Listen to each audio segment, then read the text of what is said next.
Kaleshwaram project మీద NDSA national dam safety authority ఒక పెద్ద అప్డేట్ ఇచ్చింది. అదేంటంటే కాళేశ్వరం ప్రాజెక్టుని ఎట్లా ఉపయోగించుకోవాలి, ఎంత మేరకు నీళ్లు తీసుకోవాలి, ఎక్కడి నుంచి నీళ్లు తీసుకోవాలి అనే విషయం తెలంగాణ ప్రభుత్వమే ఆలోచించుకోవాలి.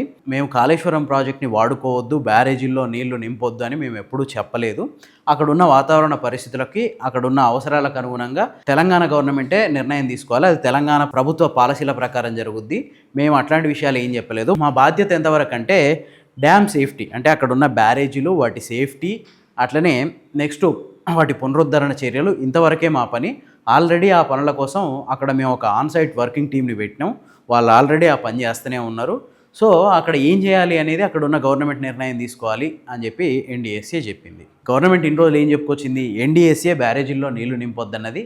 అందుకనే మేము నీళ్ళు ఎత్తిపోయట్లేదు, ఒకవేళ నీళ్లు నింపితే బ్యారేజ్లన్నీ కొట్టకపోతాయి, ఇట్లాంటి రకరకాల ముచ్చట్లు చెప్పింది.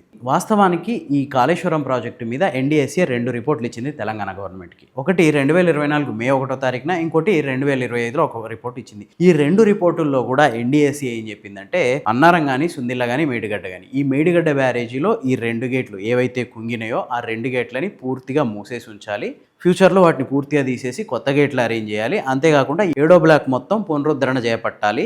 సో 7వ బ్లాక్లో గేట్లని ఎప్పుడు ఎత్తిపెట్టేసి లాక్ చేసి ఉంచండి, అసలు వాటిని కిందికి దించొద్దు అని చెప్పింది. మిగతా బ్యారేజ్ గురించి అసలు ఎన్డీఎస్ఏలో ఏం చెప్పలేదు.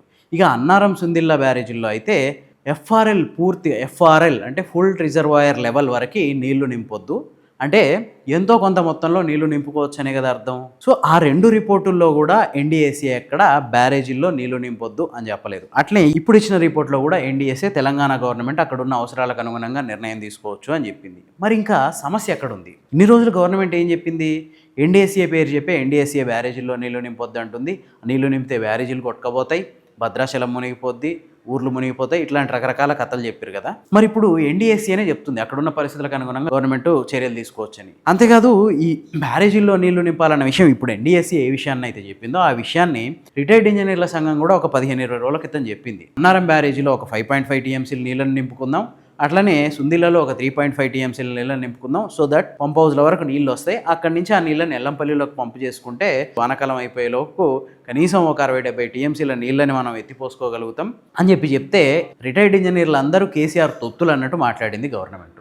మరి ఇప్పుడు ఎన్డీఎస్ఏ ఇచ్చిన రిపోర్ట్ మీద ఏం మాట్లాడుతుంది అంటే ఎన్డీఎస్ఏ కూడా బీఆర్ఎస్ తొత్తేనా?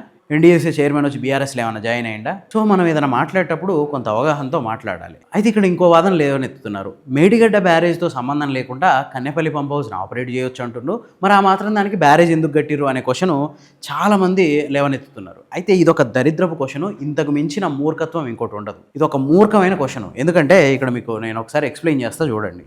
ఇది ప్రాణహిత నది, ఇది గోదావరి నది. ఈ ప్రాణహిత నది వచ్చి గోదావరి నదిలో కాళేశ్వరం దగ్గర కలుస్తుంది. ఇక్కడ మేడిగడ్డ బ్యారేజ్ ఉంది, ఇక్కడ కన్నెపల్లి పంప్ హౌస్ ఉంది. ఈ కన్నెపల్లి పంప్ హౌస్ దగ్గర ఏమవుద్దంటే ఈ ప్రాణహిత నది డైరెక్ట్గా ఈ పంప్ హౌస్ వైపు, అంటే పంప్ హౌస్కి ఆపోజిట్గా వచ్చి గోదావరిలో కలుస్తుంది. ఆ కలిసే చోట ఏంటంటే నదిలో ప్రవాహం ఎక్కువగా ఉన్న రోజులు, అంటే నది నిండా నీళ్లు పోతున్నప్పుడు పంప్ హౌస్కి ఆటోమేటిక్గా నీళ్లు రీచ్ అవుతాయి. ఉదాహరణకి 40,000 క్యూసెక్కులకు పైగా వరద ఉంటే, ప్రాణహిత నుంచి 40,000 క్యూసెక్కులకు పైగా వరద వచ్చి గోదావరిలో కలుస్తున్న టైంలో ఆటోమేటిక్గా పంపుల దగ్గరికి నీళ్లు చేరుతాయి. దాంతో నీళ్ళని ఎత్తిపోసుకోవడానికి అవకాశం ఉంటుంది. మరి 40,000 క్యూసెక్కుల కంటే తక్కువ ప్రవాహం ఉన్నప్పుడు ఏం చేయాలి? అందుకే ఈ బ్యారేజ్ కట్టింది. బ్యారేజ్ గేట్లు మూసేస్తే 40,000 క్యూసెక్కుల కంటే తక్కువ ప్రవాహం ఉన్నా కూడా నీళ్లు వెనక్కి దాన్ని నిలుస్తాయి, పంప్ హౌస్ల దాకా నీళ్లు పోతాయి. అప్పుడు పంప్ హౌస్ నుంచి నీళ్ళు ఎత్తిపోసుకోవచ్చు. ఇది ప్లాను, బ్యారేజ్ కట్టింది దీనికోసం. కానీ ఇప్పుడు 40,000 క్యూసెక్కులకు పైగా వరద ఉంది. ఒక 15-20 రోజులు అయితే ఆల్మోస్ట్ 90,000 క్యూసెక్కుల వరద పోయింది. ఇప్పటికి కూడా స్టిల్ ప్రజెంట్ కూడా 50-60,000 క్యూసెక్కుల నీళ్లు సముద్రంలోకి వెళ్ళిపోతున్నాయి. మరి అట్లాంటి టైంలో కన్నెపల్లి పంప్ హౌస్ని ఆపరేట్ చేసుకోవడంలో వచ్చిన నష్టమే ఉంది.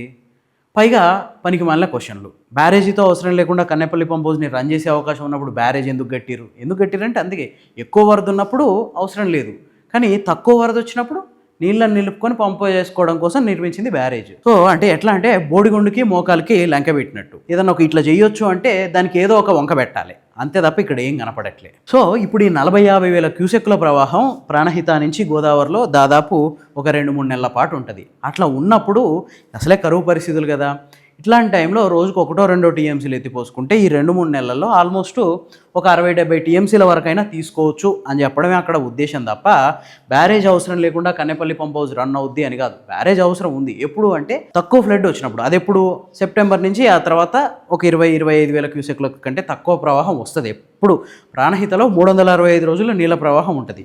దాన్ని ఆపుకొని 365 రోజులు ఈ ప్రాజెక్ట్ని రన్ చేసుకోవడానికి ఏర్పాటు చేసిందే బ్యారేజ్. సో ఇప్పుడు ఎక్కువ వాటర్ వస్తుంది కాబట్టి ఈ పంప్ హౌస్ల వరకు నీళ్లు చేరుతున్నాయి కాబట్టి అట్లీస్ట్ ఒక 2-3 నెలలైనా నీళ్ళని అక్కడి నుంచి ఎత్తుకోవచ్చు.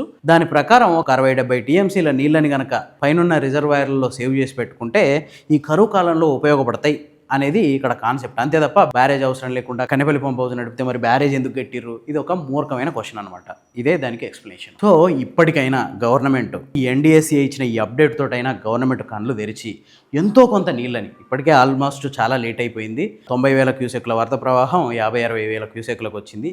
ఇప్పటికైనా ఎంతో కొంత నీటిని తీసుకొచ్చి ఎల్లంపల్లి ద్వారా పైనున్న రిజర్వాయర్లలో నింపుకుంటే తెలంగాణ రైతులకి ప్రయోజనకరంగా ఉంటుంది. లేదంటే పుట్టగతులు కూడా ఉండవు ప్రభుత్వానికి భవిష్యత్తులో.